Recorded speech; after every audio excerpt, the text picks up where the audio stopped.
things, Chantal, and also will pray for you.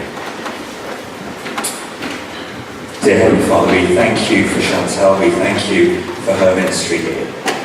Pray your blessing on her words as she speaks to us. Bless her heart, mind and soul. Walk with her now and always. In Jesus' precious name. Amen. Good morning. Good morning. Well, it's been quite an exciting few days. And someone asked me to preach for this morning, and I was like, yeah, great, yeah. Oh, I should write that before I go. Good idea. And then I read the gospel and thought, oh, I like this one. And actually, that's been happening more and more to me lately, which is great. I'm just going to say I'm really happy about that. So, we're staying at the seaside. It's quite nice to have seaside stories when we're staying at the seaside. So, that's what I have for you today. Anyone who knows me, and some of you know me better than others, they can tell you that there are many things about me that you can learn quite quickly. But one thing is that I really love the sea. Like, I love the sea. This is the sea. Just in case that, wasn't clear. Now, I love being by it, or on it. Any kind of body of water will do. A lake and bush, it's not too bad. Rivers, they're pretty cool. But the sea is my favourite. I just love it. And for me, my faith is very grounded in the sea. If you can be grounded in the sea, I guess that makes you sand. I'll go and reflect on that at another time.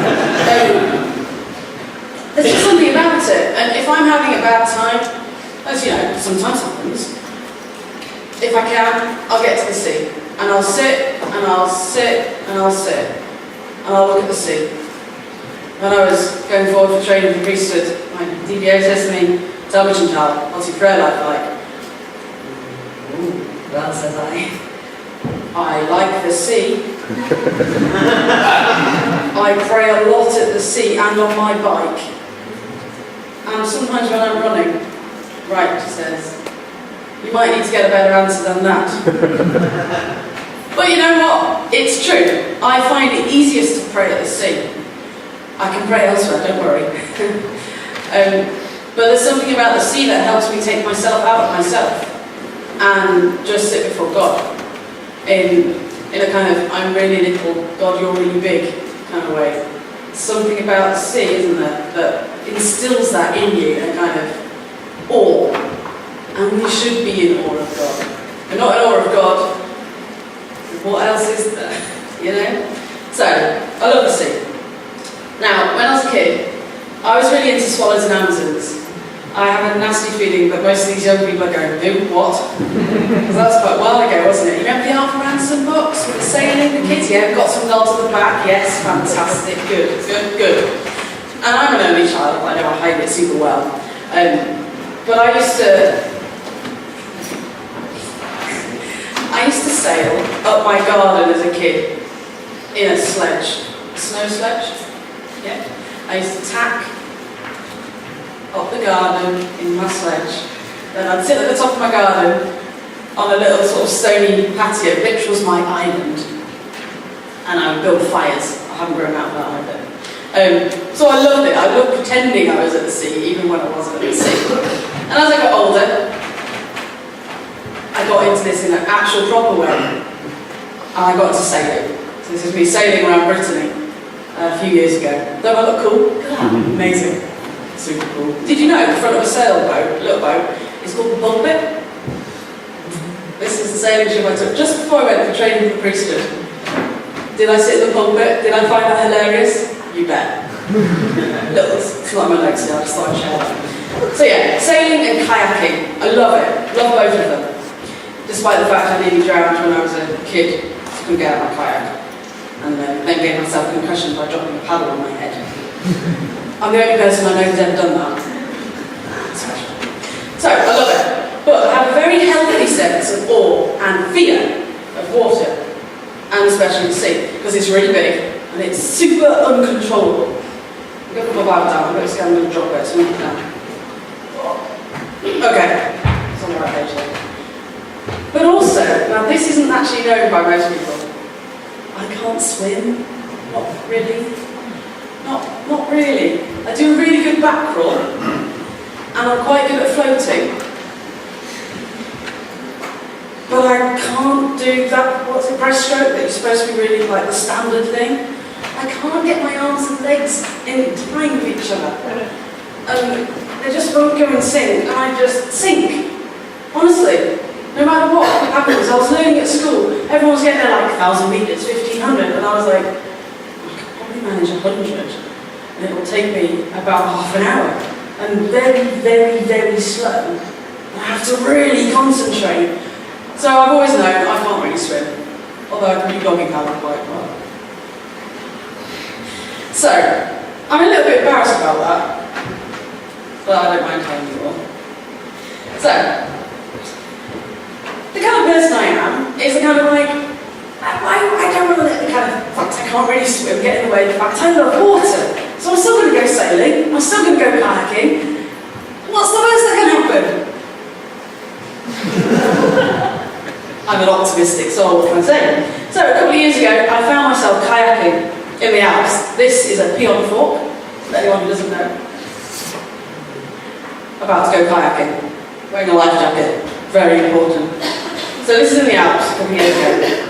And this was amazing, this was epic. We're going down white water, down glacier-filled rivers, with big, sharp, spiky rocks, and big mountains, and flowing water, and the instructor kind of spoke French most of the time. I don't speak French, and it was amazing. It was awesome. So I was with my friends. And of course, that's not really what I'm going to tell you, is it? It gets more exciting. Because what happens, I'm approaching the rapids, and I suddenly realise there's two of us aiming at the same entrance to the rapids. And I'm like, oh dear, this isn't, oh. So like a really clever person would go, I know, I'll just change my direction slightly, be a gentleman, let them go first, get the right angle to go in and do this safely, keep to the centre line, blah blah blah. Yeah, that's what we should have. Obviously I talk to myself a lot in my head, very quickly. So pull back. Great idea, very selfless and very brave. Remember, I can't swim. Great idea. What happens? Whoops. I don't have the skills to do what needs to be done. And I'm upside down. And before I can think of, I'm in the water going, this is a glacier-spilled river. I'm going to reiterate, glacier-spill. That means it's cold, like proper cold. And I'm like, can't breathe, cold. I'm like, I get out of the kayak, I'm kicking out, get my splash deck off. Don't panic, Chantal, this is fine.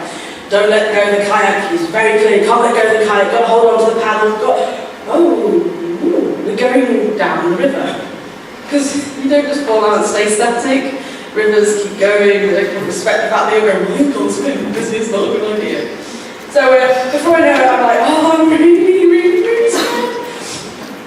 But I suddenly realised that being scared is not going to help me right now, because there's really big rocks everywhere, and they're not going to move. They're not going to respect the fact that I'm not ready to die, and I'd like them to be a little bit softer. So I realised that, I let go of my boat, and it goes off down, so I'm literally now, there's just me, and my paddle, which is useless, actually really unhelpful. Trying to hold on to a paddle while you're floating down the rapids, it gets stuck in rocks, and you're like, this isn't helping, I'm going to break my arms, I'm trying to hold the paddle. But you try. So, I'm going down, I'm like, okay, I can't get to the side, far too fast. So I just have to try and point, like, keep my legs going down, my head kind of, tucked up, trying to keep breathing, trying to keep my eyes sort of open, although I'm thinking actually closing them would be so much nicer right now. But that's probably not sensible. So, keep going. And keep going down these rapids. They were quite a long way. I was really scared. My instructor, I could see him about a quarter mile away. Or might have been 10 miles, I don't know, might as well have been. He couldn't get to me, couldn't come upstream, too far, too fast, too dangerous, and he had the rest of the kayaking group to kind of look after too. And then everyone going, is she going to die? Thanks guys, thanks, feeling the love here. So I just had to react, keep going. Eventually I get through the rapids, calms down, adequately to the degree I can get to the side. Once you get to the side, kicking, scramble, collapse like a beach whale on the bank. Structure comes over. I was pretty shaken up, I'm not gonna lie. I was heart going, body going. Instructor says, first one says, "Are you okay?" I'm like, yeah, fine. And then he says, "You're a really strong swimmer." I said, "Excuse me, are you having a laugh?" He turns around and goes, "Have you seen what you've just done?" No, I don't really think about it, says I. He goes, "Look," and he points at this river. He goes, "You can't even see where you fell in. It's over 400 metres away. You've just come down rapids over 400 metres and you haven't drowned. You haven't hit the rocks. You kept your own course. I was watching you. You were smiling at one point." I don't know where he was looking at it. I was smiling, I'll tell you that much. It's like, I kind of felt okay about you going down. You seemed okay. You seemed in control. I was not in control. He says, "But you're alright. You're a really strong swimmer. You're now at the side, and it's okay." And that changed everything for me. Because I suddenly realised that I am never going to be, I wrote this down because I thought this was quite a nice imagery, a graceful, coordinated, sleek water nymph. But when it really matters, I can swim. I was stronger and way more capable than I realised. And I was able to prioritise the fact I wanted to stay alive. What really mattered at that point, you know what? It wasn't the kayak, it was me. And I was going to get through there, do what I could. And it's changed everything about my sense of confidence on the water. I'm still an idiot, I still go kayaking, I still go sailing, and I still think it's a great idea to not wear a helmet, which no, it's not, don't listen to me. Always wear a helmet, and a life jacket. And never go out drunk. I've never done that. But don't do that. I haven't generally not done that. You've got to be sensible. This is really dangerous. But I was thinking about this. This story came to mind when I was thinking about this gospel. Because I was wondering if any of the emotions that I went through, which were really, really fast, were all similar to what the disciples experienced in today's gospel. That kind of sense of utter fear, shock and panic, where that kind of, where rational and irrational thoughts go colliding in your head so much that you don't really know which is which anymore. And you know that if anyone's filming you, you never want to see that video, ever. Did you know that in the ancient world, the sea was linked to the god of chaos? Chaos. Unpredictable, destructive and powerful. It makes sense. See? Big, powerful, destructive, unpredictable. Chaos. It means to be blown apart by forces greater than you. Being helpless, control being taken away, there's nothing you can do. It's not very pleasant. And sometimes, this is what God does to us. Is it? Can you think about that? So maybe you've looked chaos in the eye recently. Maybe you know what that's been for you. And you know what I'm talking about. Maybe someone you care about has died. Maybe you didn't do so well in exams as you needed to or thought you were going to. Maybe a routine trip to the doctor turned out to not be quite so routine. Maybe after years of marriage, a spouse has suddenly announced to you or to someone you care about, "I don't love you anymore. I'm going. This is over." And you're left not knowing how you're going to get through what is left. Where is the solid ground for you? That's that kind of chaos. It's hard, and it's really scary.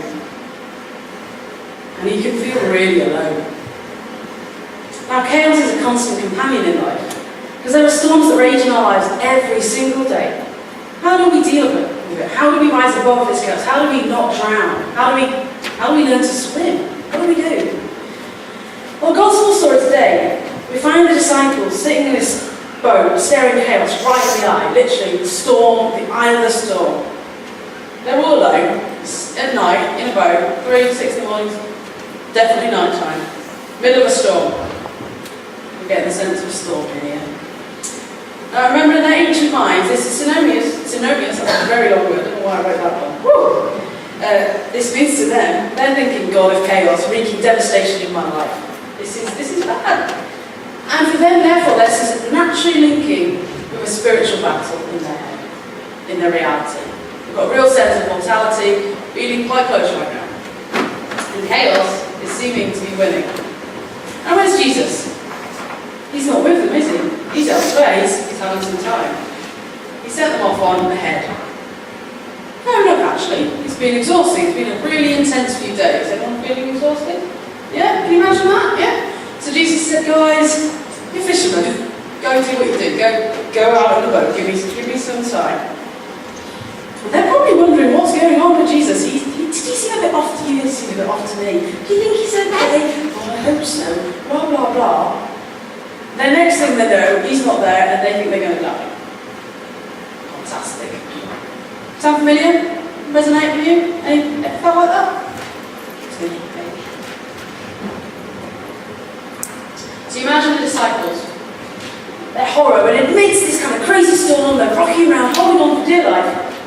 They see a human being walking through these waves towards them. You imagine them going, uh-oh, or words to that effect. Uh-oh, what now? And Peter, God love Peter. Peter, ever the optimist, goes, hey, Lord, if it's you, command me to come over to you on the water. Why do you think that's related? Really? And Jesus, of course, says, all right then, come on. Peter, what do you not do? You don't play dares with Jesus. There's a little soundbite. Don't play dares with Jesus. Because Jesus will go, you reckon? Okay, let's see it then. When you're serving God, we've been talking a lot about serving God this week. When you're trying to be obedient to Christ, you'll have to face storms. Obedience comes naturally to very few of us. It's difficult. I'm not talking about physical storms that are common in nature, like kind of rain and stuff. The storms of trials and difficulties. Anyone who tells you that Christianity is smooth sailing doesn't understand what the Bible teaches us about serving the Lord. And the reality is you don't get to stay in the boat all the time. You get sometimes in the boat, that's okay. But you don't get to stay in it all the time. And that's true now and true for the rest of your lives. And it's kind of fun sometimes. So, you need to be able to ride out the storm on chaotic waters. You need to know that even if you think you're not a good swimmer, you are going to get through it. Because God won't let you be destroyed. He will equip you and send you and help you and guide you. Peter forgot a crucial thing. A, not to play dares with Jesus. B, if Jesus asks you to do it, you can do it. He says, if it's you, call me over the water. Jesus says, okay. What happens? He gets out of the boat and he walks on water. So what we've got to do is to stop and check and say, who's asking us? And this is where we often get into trouble. Because we have big plans, don't we? Especially some of us. I love making lists. I've got a plan for, well, tomorrow's mostly sleeping, but after that I've got a big plan. So we have to stop and say, is this God's plan or is this my plan? Am I just trying to do things I think I want to do, or am I hoping it fits with God's plan? I'm just a bit bored right now. You know, there's some of us here who, when we're bored, we can do some crazy things just to fill the time in. Perhaps we need to listen a bit better to God those things. Because it's important that no matter what it is that we do, we have to make sure it's actually God who's asking us. Because there's a distinct difference between driving and following.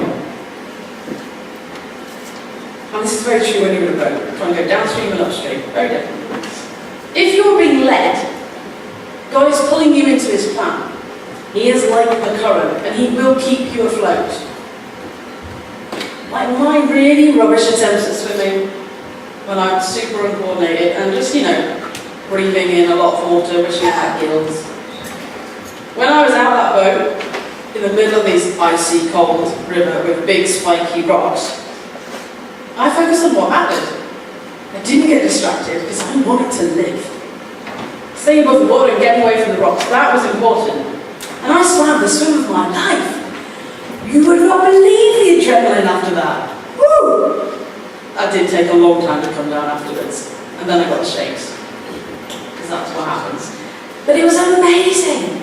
Everything worked the way it needed to work.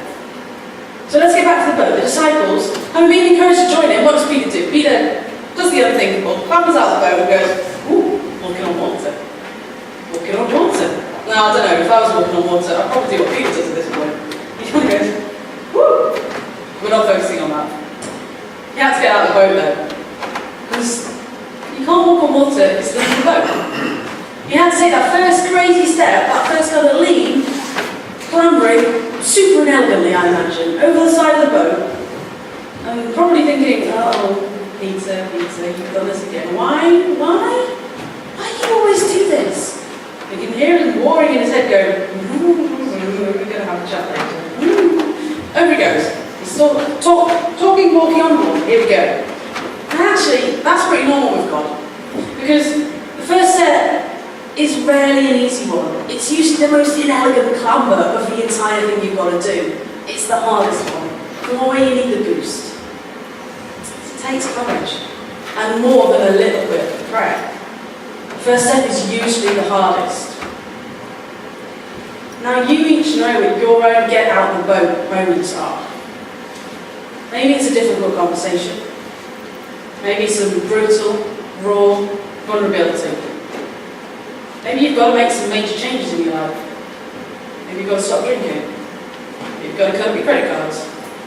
Maybe you need to actually tell your parents something. Maybe you've got to break up with someone. Maybe you've got to walk away from a situation that's damaging you. Maybe you've got to forgive someone who's hurt you. You know what it is in your life that you've got to get out. You've got to walk on that water. You know what that first step is. You know that that's the hardest one. And it seems really overwhelming. Well beyond your capabilities. Swimming is beyond my capabilities. When it matters, I can do it. You might not be sure if you've got the strength to do this, whatever it is that you know you need to do. But like Peter, you've got to get out of the boat. If God wants you to do this, if He's asking you to do it, you can do it. You need to believe that. Now, I believe that every morning we live this story. Because let's face it, have you ever had a day where there's not been a storm blowing around you of some description? What are you spending time thinking about? What's distracting you? What's burdening you? There's always something. Every single day we are called by Jesus to step out of the boat. We are faced with the decision that Peter has to take that first step. We're confronted by the winds and the waves, and we have to decide if we're really going to go for it. We have to decide if we're prepared to get wet, to get out in the rain and make our way in the storm or down that river, no matter what, one way or another. And inelegant as that may be, and as painful as that may be, we have to take that first step. And if we do, we have to keep Jesus in our sights.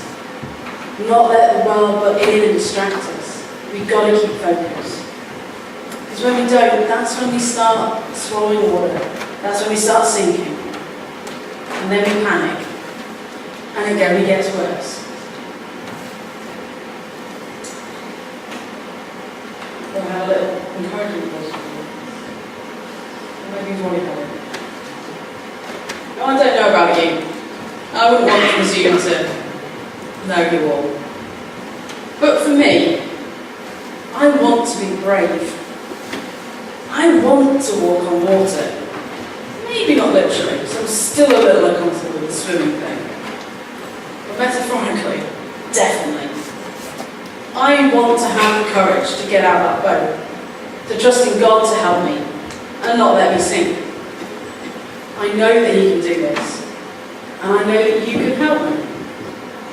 You need people around you to help you get out of that boat. Even if it's just by their inaction, it means that you know that you have to get out of that boat. Sometimes that's their role. I want to have that kind of faith that inspires other people, that they too can get out of that boat and dance in the rain. Maybe you feel like that too. I hope so. I work in Vicar. I work with some amazing women who are about 4 times my age. No, that's an exaggeration. 2.5 times my age. And they are constantly impressing me by the way that they get out of the boats every day and push me to do the same. We have so much to learn from each other, no matter how old or how young or how skilled we think we are. The person who can help you out of that boat might be the last person you think it's going to be. I've learned so much from so many unexpected people, and we each have things to teach each other, and I think that's true all the time. Think about what your boats are. Think about what it is that you need to do. And I've realised that life is never going to be chaos-free. There's always going to be storms and moments when we're not coping, when we're overwhelmed and panicked. It's okay. We are human. It's okay to let ourselves be human. But then I think, even amidst the chaos, even then, we might not get to stay in the boat.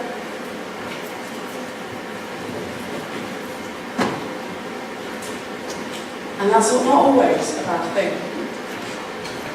I believe the invitation to get out of that boat, to walk on the water, I think it's for each and every one of us. I think it's not just for everyone in this room, I think it's for everyone out there too.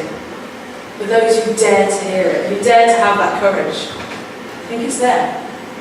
To step up and answer our call to serve. You hear it. Are you going to answer? To have the courage to ride out the storm in the face of our fear, the face of your fear. You are not alone. God will not abandon you. He goes with you. He will get you through. We will find that we can swim when we didn't think that we could. We can dance in the rain when the world is telling us that it's not worth it and everything is miserable. Maybe we can do the impossible. We let the current take us. We can make it through the rapids safely and live to tell the tale. Maybe you even want to do it again. But I want you to know, you don't need a boat. God will get you through. And that call to step out of the boat, you know when you're hearing it. You know when you're trying to look over your shoulder and think, no, that wasn't for me, that was for them. You know. And if you do hear that, even if it's a really small thing, be brave. Because the adrenaline high, when you get it right, when you come through, that relationship with God, that kind of riding down the storm along with God, it's scary, it's like terrifying. But you know what?